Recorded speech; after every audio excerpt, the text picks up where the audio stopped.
नमस्कार फ्रेंड्स, मी डॉक्टर पल्लवी। ओवा आपल्या शरीरासाठी, आरोग्यासाठी किती फायदेशीर आणि लाभदायक आहे हे तुम्हाला माहिती आहे का? ओवा हे आयुर्वेदात पोटासाठी खूप फायदेशीर असे मानले जाते। ओव्याचे सेवन केल्याने पोटाचे अनेक विकार हे कमी व्हायला मदत होते। तसेच ओवा हे एक नैसर्गिक औषध आहे। ओवा आपल्या शरीरासाठी लाभदायक कसा आहे आज आपण हे या व्हिडिओमधून पाहूयात। व्हिडिओ शेवटपर्यंत नक्की बघा आणि लाईक, शेअर, सबस्क्राईब करा। फ्रेंड्स, ओव्यामध्ये लोह, कॅल्शियम, पोटॅशियम, आयोडीन, कॅरोटीन असते।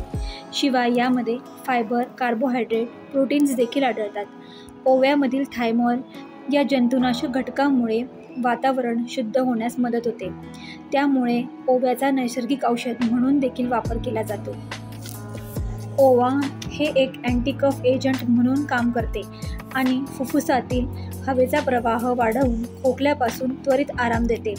दमा व ब्रॉन्कायटिस या आजारांवर ओवा सेवन करणे अत्यंत फायदेशीर ठरते। रिकाम्या पोटी ओव्याचे पाणी प्यायल्यास हृदयाचे आरोग्य सुधारते, चयापचय, मेटाबॉलिझम क्रिया वाढते। वाढते वजन नियंत्रणात ठेवण्यासाठी, कमी करण्यासाठी ओवा हे अत्यंत लाभकारी ठरते।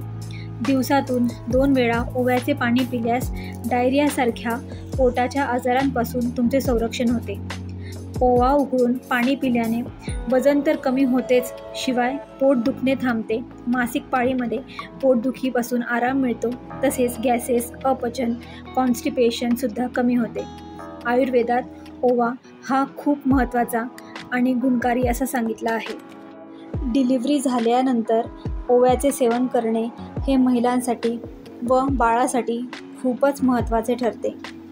डिलिव्हरी झाल्यानंतर महिलांचे सुटलेले पोट, चरबी, पोटाचा घेर कमी करण्यासाठी ओव्याचे सेवन केल्याने त्यांचा हा प्रॉब्लेम दूर होतो। 1 चमचा ओवा तव्यावर भाजून तो 1 ग्लास पाण्यामध्ये 2 मिनिट उकळवून हे उकळलेले पाणी रोज सकाळी प्यायल्याने डिलिव्हरीनंतर सुटलेले पोट हे कमी होण्यास मदत होते। तसेच डिलिव्हरीनंतर गॅसेस, अपचन हे सुद्धा त्रास कमी होतात। बाळालासुद्धा आईच्या दुधातून ओव्याचं अर्क गेल्याने बाळाचे सुद्धा आरोग्य सुधारते। त्यालासुद्धा सर्दी, खोकला, ताप तसेच गॅसेस, अपचन, बद्धकोष्ठता इत्यादी त्रास दूर होण्यास मदत होते। अशा प्रकारे तुम्ही ओव्याचे सेवन केल्यास ते तुमच्या आरोग्यासाठी खूप लाभकारक व आरोग्यदायी ठरते। आत्तापुरते इतकेच।